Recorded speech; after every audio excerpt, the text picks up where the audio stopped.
Yeah, he shot his first cop. You're joking. Does he look like I'm joking? Honey, that's bad business, cop killing. So what? They bleed like anybody else. Yeah, I know, honey, but... No buts about it. It's done and that's that. Besides, there's a chance I was recognized. Some dumb dame had to still be in the place. I think I got her. You think? That's what I said. Why didn't you make sure? Make sure. Make sure? With this idiot standing over a cop's corpse and his gun still smoking and the sirens blaring, any minute the place would be loaded with cops. You sound as crazy as he is. He wants to give himself up. He what? What do I have to do? Repeat myself all night? I said Yeah, I heard you. I heard you the first time. Yeah, stop gibbering. I gotta think. What are you going to do about it? Shut up. What do you think it is I want to think about? Vic, he's gone.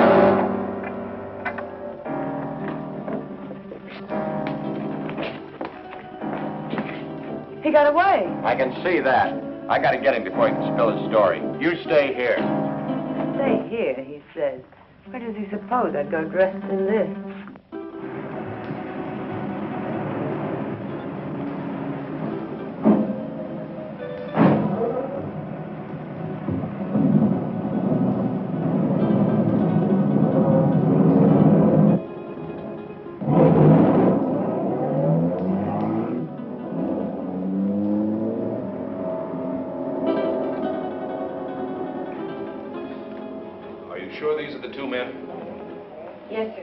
Could you identify the men if you saw them again? Of course.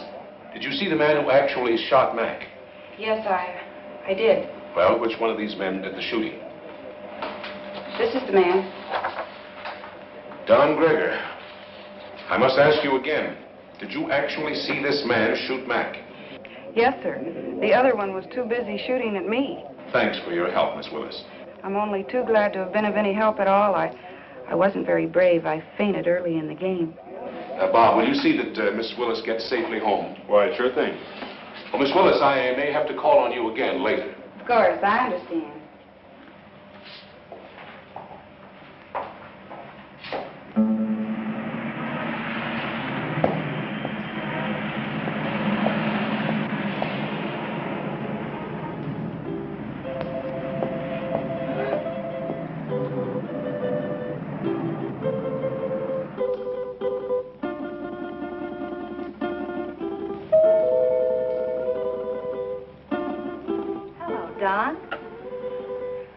Is Dad in, Dorothy?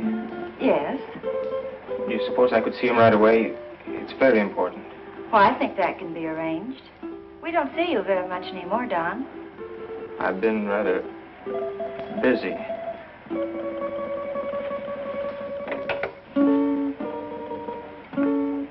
Your son to see you, Dr. Gregor. Go right in.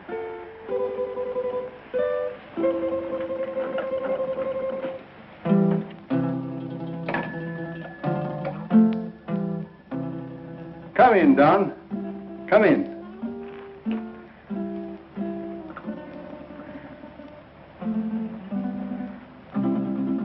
What is it, son? I'm in trouble, Dad. You want to tell me about it? Has it to do with that gun business last night? You know about that? Oh, yes. But I thought you'd get around to telling me about it yourself. Sooner or later.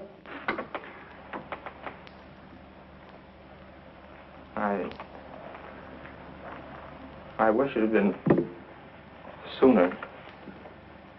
I'm in bad trouble. Well, the carrying of the gun can be taken care of. I'll vouch for you. It goes deeper now. I don't quite understand. I walked all last night and until tonight.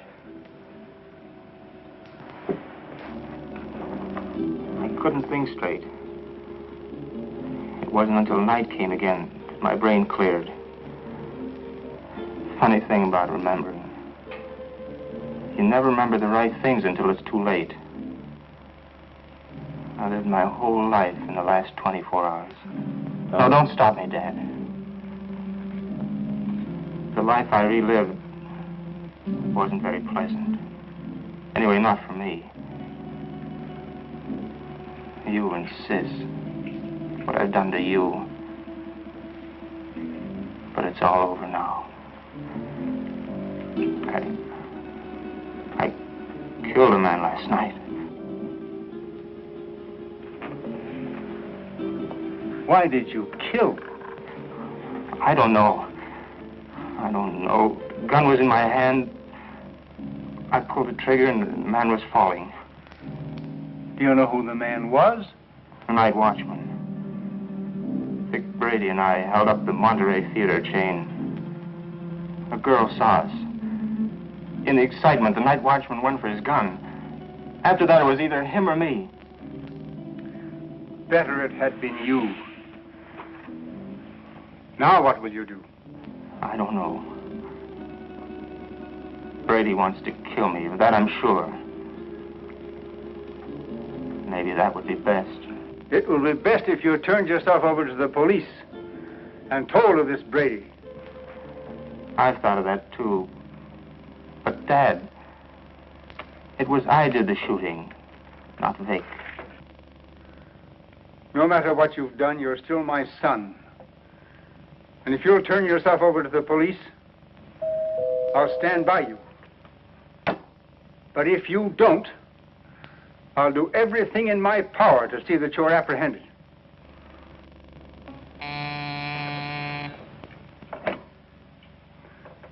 Yes, Miss Lytell.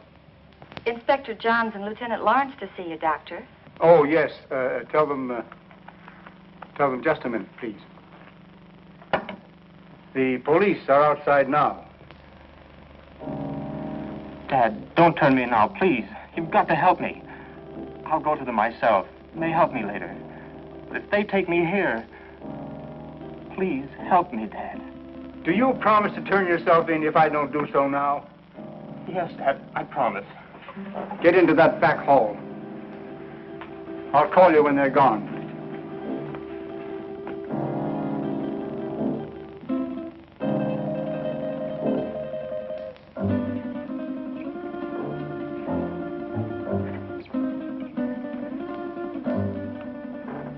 Miss Lytell, will you tell the inspector to come in, please?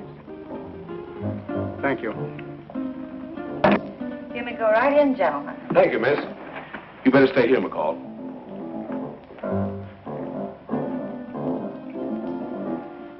Sure thing, Inspector. It's nice to meet you at last, Inspector. Won't you be seated, gentlemen? Thank you, Doctor. I'm sorry this meeting couldn't be under different circumstances. Life is life. Many things are not of our choosing. But we must face that which is ordained us. Destiny is a strange and mysterious thing, my dear Inspector. You're here about my son. Yes, I am. He's killed a man. Oh, then you know it. Don has told me. He was here? Yes. Where is he now? He will be with you soon. He has promised to turn himself over to you, and I have promised to do all I can to help him. Of course you know that your son shot and killed a policeman. Yes. Sorry it had to happen, Doctor. Thank you. If you have nothing further to discuss with me, I'm afraid the strain has been a bit too much. Of course, I understand. Goodbye, Doctor. Thank you. Let's go, McCall. Thank you, miss.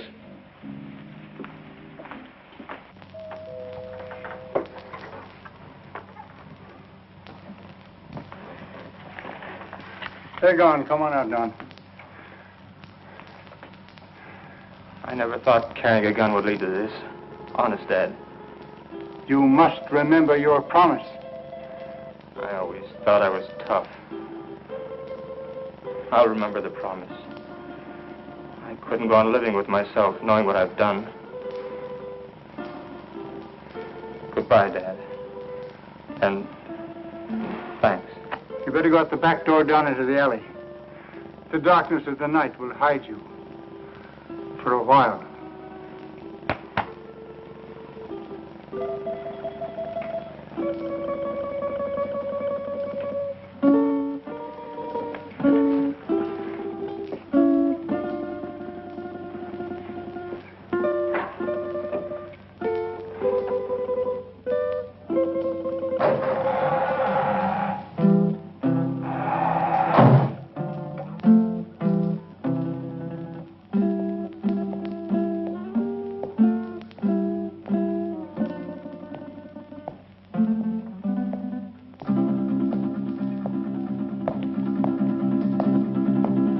Hold it.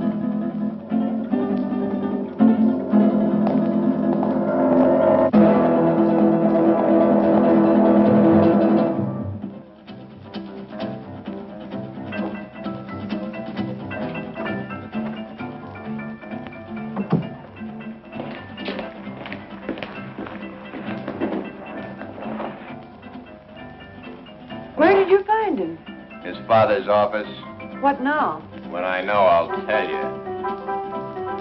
You're a fool. Maybe we're both fools. 23 grand. That's how much of a fool I am.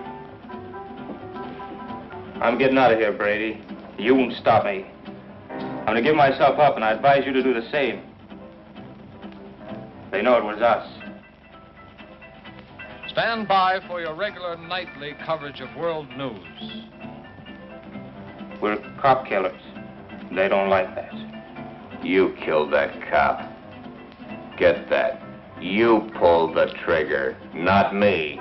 You're the cop killer. The inspector was at my father's office while I was hiding there. He knows it was you and me. You didn't get that girl. She identified us.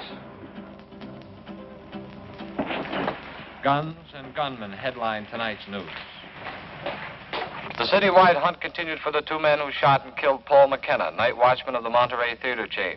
McKenna was killed during a holdup which netted the killers nearly $25,000 in the 12 theater chain payroll money.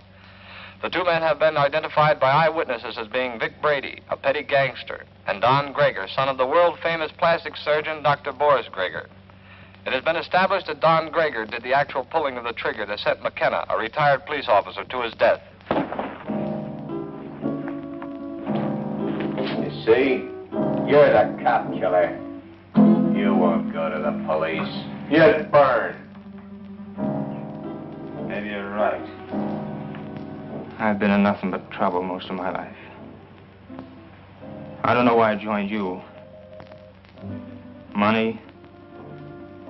My father would have been glad to give me anything I wanted. I don't know. Maybe for thrills. But I'm through hurting people, Vic. Too bad I have to talk against you. I don't want to. They have you dead to rights anyway. Don't you see, Vic? I've got to get this thing off my mind.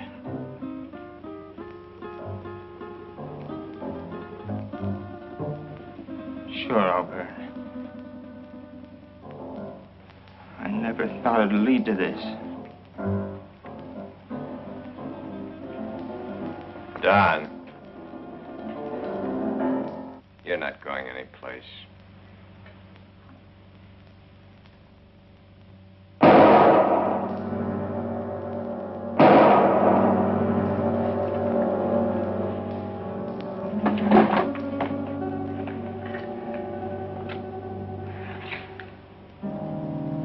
Those shots will bring the cops down here. This time of night, people just think it's a car backfiring. Maybe you shouldn't have done that. Maybe I should have let him go to the cops. Maybe I should have let him put my neck in the noose. Maybe I should give you what I just gave him. Oh, Vic, honey, I'm with you all the way. What are you going to do with him? Yeah, get rid of him, of course. Where? The river. Where else? Now? You're a dumb dame. Later tonight.